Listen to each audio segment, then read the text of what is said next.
And welcome to another episode of the Who This Podcast. I got me another special guest today with me, Valenciaga Visuals.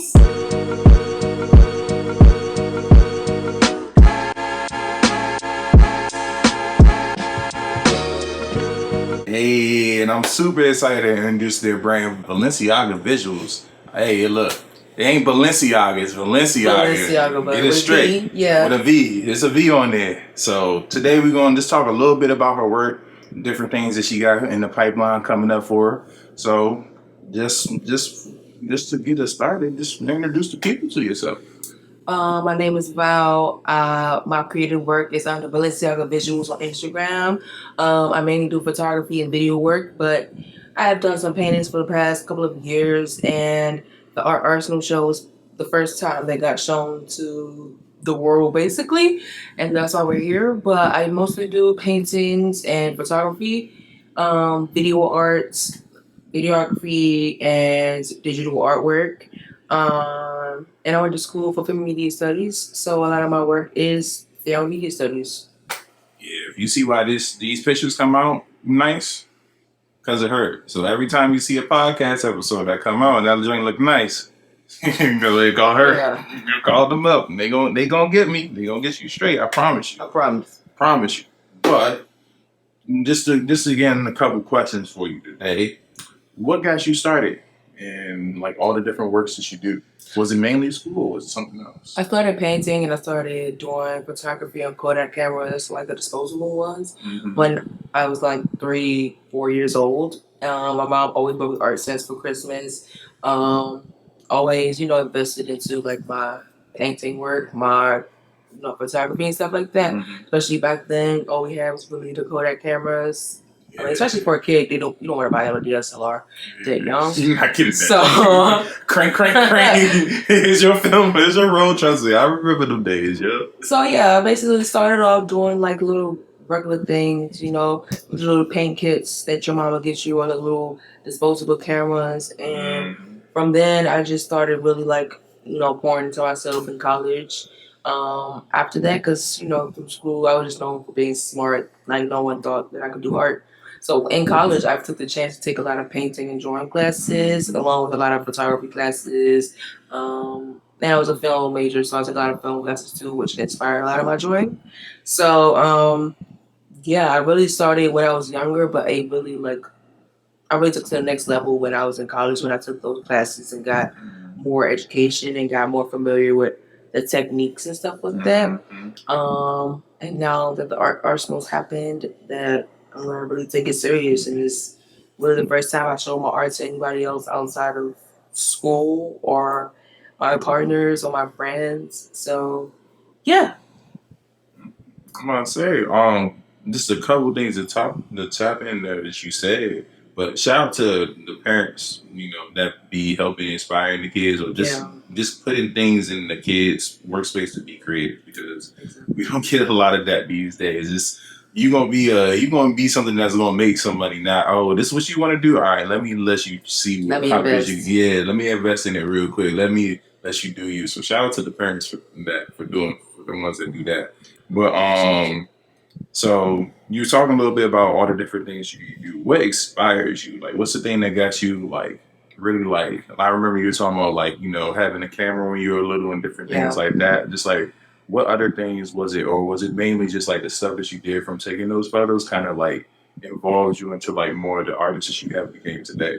I think what inspires me is my past, but also people telling me I can't do something. I feel like when someone tells me I can't do something or don't believe me, I feel like that's when it comes out the best or comes out the most efficient. I know a lot of people in college told me I wasn't going to do this or wasn't going to do that. And I know a lot of people in high school told me that I was only going to be just someone who was smart and went to college to be a doctor or a lawyer, but I never wanted to be a doctor or a lawyer. So it's kind of like, crazy.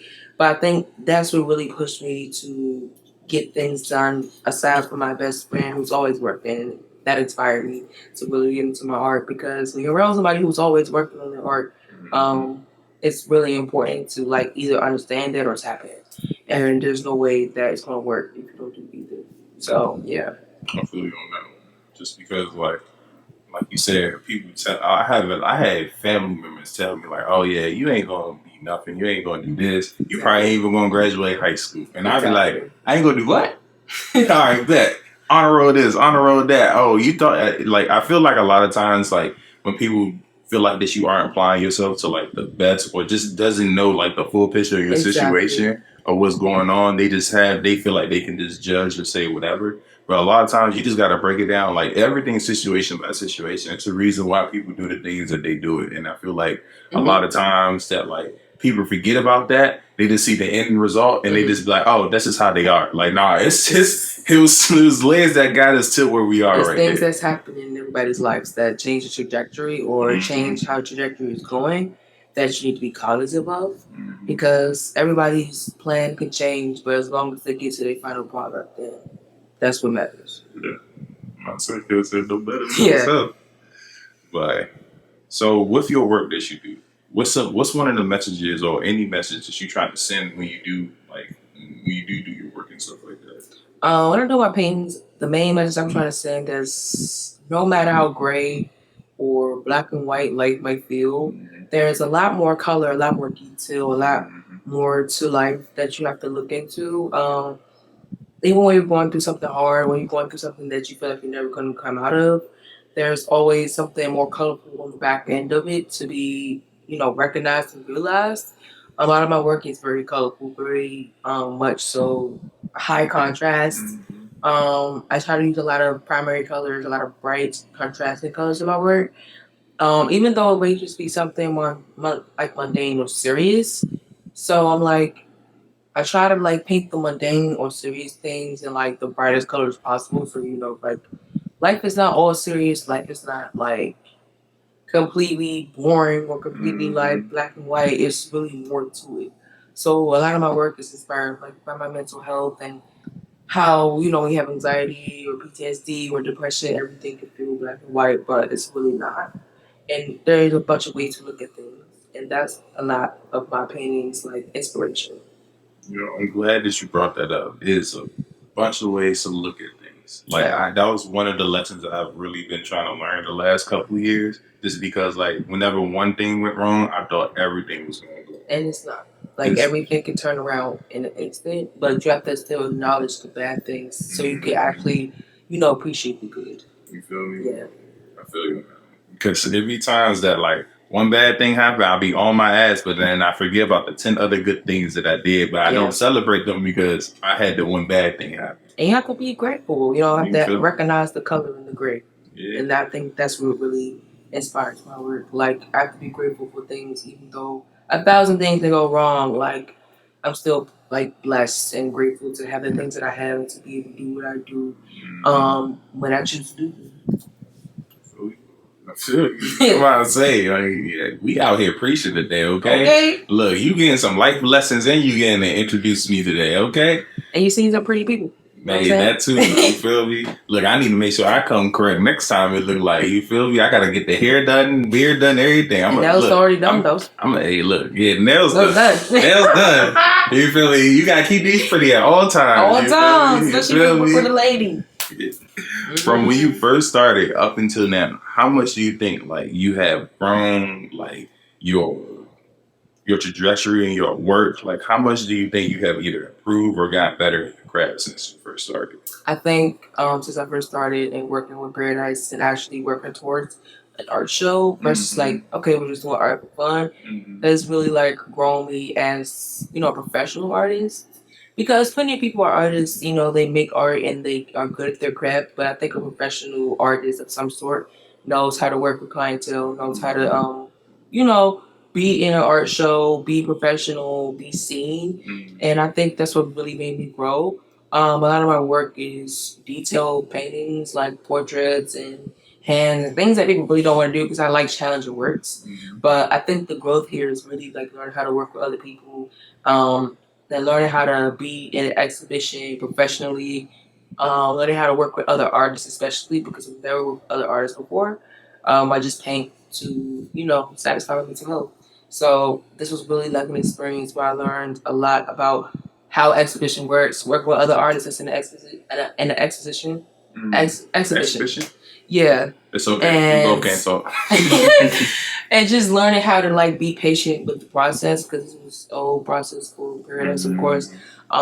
So it was a lot to learn through observation, but a lot to learn through experience with an exhibition. Yeah. And I feel like a lot of people forget about the business side. They focus so much on their craft that I got my craft perfect that you forget, it's also a selling portion too. Yeah. You actually got to be able to sell yourself. And or just have a clientele in general. You know what I'm saying? You got to be working from something. I feel like a lot of people just do the work and feel like their work should take it off. But I'm like, it's still some extra stuff you still got to put into it too. So. Exactly. Maintaining relationships is important in the art world, especially. Because look, if they don't like you, why they gonna come keep looking at your shirt? You feel me? Richard?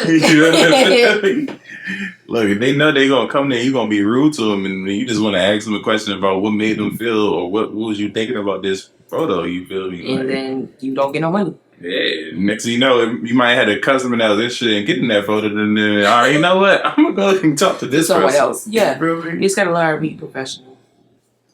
I'm telling you, a lot of people forget that one tidbit right there, being professional. In any industry, they forget how to be professional. But I forget sometimes. You feel me? Yeah, feel me. But, so we talked about how much you think how much you've grown and everything like that. What's the latest project? Or how about this?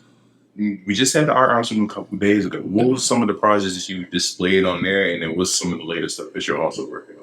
I displayed a lot of my older work, a lot of my more detailed paintings. I did work on a new piece called Locked In. It's basically a piece that, represents getting your locks, retightened or retwisted. And I used Connect Along hair on acrylic paint on a canvas. So that was something new I never did before. Okay. But also, I don't know what's after this. I think I need to really start, I've never shown work to the world before this art show. So I think what's after this is really organizing a page or website that everybody can come to. Because I have a website, but it wasn't for painting. It was more for photography and stuff like that. My portfolio. So I think organizing is really one of the big things because I've been painting for a long time. I have pieces in my closet, but I didn't know that people were actually going to like my art when I put it into the gallery. So this was a super affirming moment for me. It feels like God was answering my prayers. It was perfect. So now I feel like I have something to do, artistically, other than photography or other than video art, because I didn't know that people don't like my stuff until, we were in the gallery. So now I have to put my stuff up on a website and make sure things are available for people who want them. Maybe do commissions of one of my artworks that was very popular that sold, which was called Pass the Vibes. And a lot of people wanted that piece, but it's a one of one now. So yeah, trying to get that copy or selling more prints of that, or just trying to do different iterations of that piece. I think that's what's coming up. But also, I do have a specific piece in mind, but I don't know if I want to announce it because I don't know if I want to do it. So we're going to stay posted on that. Okay. You don't really know what you have next going on since we just started. But just to tap into one of the things that you were saying, you didn't know if anyone was going to like your work. That was one of my biggest issues too when I first started a lot of my stuff, because it's I'll do things and I'm like, oh, this sounds good to me. And then it's because for me with my music is I'm listening to a beat 30,000 times. After listening to 30,000 times, I'm like, is this thing really nice? Or am I biased? Yeah. Yeah, it's you different. feel me? Yeah. So just hearing that and then like you said, just first showing my friends and then actually putting it out there for people and then seeing the reactions. It's oh, I'm actually nice at this. All right, let me show you what I've been hiding from y'all, because this is shit I was I was on the fence on. So. And it's super affirming and it makes you want to keep going because, sometimes you do stuff for yourself just to do it and you want to experience the hobby. But when other people like it, it's oh, I need to keep going. I need to really lean into this. So it feels good to, have not only strangers admire your work, but your friends and your family who've never seen it or heard it or whatever before. That was the best part for me. That was my favorite part because I used to just do art for my mental health. It wasn't a thing where I wanted to sell it or put it up or nothing. I just used to do it or something to do with Paradise, something to bond over. But now that I know people love it, it's like the best feeling ever. I feel that. I used to just like do studio sessions with my friends and it's like, look, you want to work on something? Come over. I got the software for you. I don't know what the fuck I'm doing, but we can come over and figure it out together type of thing. And I just used to do this because like when I was going through a lot of stuff, like being the only child, I hated being by myself because I grew up by myself and always had to deal with stuff. So whenever I got like people who I knew I could trust and like talk to, it's just like, you busy today?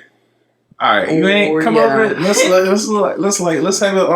convo real quick. Let's just talk about life, or let's just like do something. Let's just vibe out. Let's just exchange ideas, and I think that's something me and Pierre has been doing for like 10, 12 years.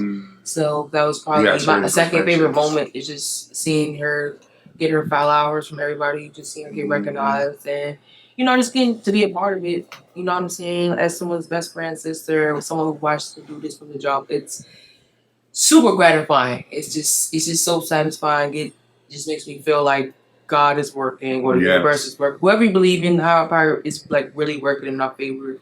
And that was really my favorite moment, was getting able to share that with my sister and just seeing her success play out. I ain't gonna lie, just seeing how everyone's been just taking off the different things that they want to do has just been so amazing. Like I've just been seeing everyone who's been like on the fence of like, should I do this? And I've been like, yes, bro, go ahead, trust me, do it. Like, what's the worst is going to happen? Like, someone's like, oh, why you do this? Like, come on, bro. That's not it. Just like, do it and see. It just do it. It doesn't matter what people think afterwards. Like, it just matters really how you feel about the end of it. And it's never that deep. Just do what it means to you. What is it in you? This is the best way I can say it, really. Does it add meaning to your life? Is a better question. Yeah. Because if it does, it doesn't matter what anyone else thinks about it. Because this what got you through what you needed to get through. Exactly. But, man, I'm telling you, man, we get into some deep stuff today. I've been trying to tell y'all, bro. We eating y'all up. All of y'all. But it's okay. It's okay. We give you an interview and some life tips. Y'all better be paying attention. Some behind the scenes insight and all that. Everything. You feel me? Look, I don't know what other place you're gonna be able to go to get some TDs on your favorite artists. Y'all getting all the TD today. You getting all of it. So we talked about some of your favorite stuff, which you got coming up. Wait, have we talked about some of your favorite stuff? Mm-hmm. Oh yeah, all right, man. I was making sure. I'm telling you, we've been everywhere today, but for like I said, I know you said you don't have anything like particular in the pipeline coming out, but what is it? Anything that you're striving for to do next, particularly, or like any ideas you got that you want to like tap your hand into, or anything like that you want to share with people? Yeah, as a photo artist, I do have a photography project coming out. I really just want to make sure it goes where it wants to before I say like this is the upcoming project. I feel that. But I really am looking forward to this project. Working with all my favorite people, my friends, my family, my supporters. I just hope that this project is everything that I want to do, because for art artists, I only did paintings, but as a photographer by nature, like having photo art out is really a big thing also.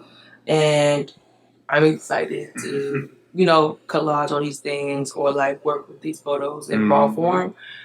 And yeah, I think that's all I can say about this next project. Hey, I can't wait. Because after this past show, I'm telling you, man. We're about to eat. I'm telling you, we're about to eat in big ways. In big ways, man. Never got an appetizer. Look, that's what I'm saying, bro. That's what I'm saying. I'm like, like I need some more. They like, what's coming? Don't worry. That was the appetizer. We had to see if y'all was, fucking with it. Yeah. Hey, look, I'm messing with it. You feel me? I'm about to bring out the big guns. Yeah. I'm about to bring.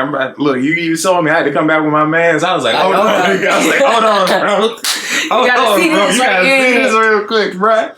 I was like, this shit different right here. Yeah. So I definitely second that, just because like I see the work that you guys be putting in. I've seen like the movement behind like getting this whole show like started, and just like talking to Paradise and just hearing like what she wanted to do like before she did it, and then seeing her do it. It's just been like amazing. Yes. That was my favorite part. Just watching my sister's dreams come true was my favorite part. The rest was my second favorite, but that was my first favorite because you see somebody work with something for so long. It's just like damn, Nah. that was crazy. You really sold that y'all out. Yeah. Like, that's my favorite part. You're like, damn, like you remember when we was just fighting over this a couple people? Now we got Like we're selling shows out. We were just on the porch. Like that was the crazy part. That's what I'm saying. Now we got people like, oh, you got more space, so I can come and bring somebody. Like, yeah, that was amazing. Like, just do what you want to do. Don't second guess it. mm-hmm. You know, just invite everybody. You know, whoever don't show up, not real. Yeah, and the rest of it we will follow from there. Follow your dreams and make sure your dreams not chasing you. Period. I'm gonna say I can't look. I did your outro. Nah, for real. Like I'm proud of this. Follow your dreams. Make sure your dreams Plug not yourself chasing too. you. And my Instagram is Valenciaga Visuals, just like Balenciaga, but Balenciaga with a V. Balenciaga Visuals. You can follow me. Mm-hmm. And my hair page is Vicious Styles by Val. If you need your locks and braids done. And that's might have to hit that shop up soon. Yeah, I'm looking at you right now like my house is always open for you. But yeah, if you need your locks done, your DMV, my page is Vicious Styles by Val. And if you need commissions, you need art, my page is Valenciaga Visuals. And you need photography, you can book me through that same page, Valenciaga Visuals. They gonna get you right. I'm telling you. Look at this picture. I promise you, I don't look this good in person. It's like we catfishing, but it's okay. Follow us and keep subscribing to this page to get more information and updates from DMV artists and or locals that are about to be popping off. Thank you. Thank you. We out this. We out this, John. Big B, Sexy Red. Hey.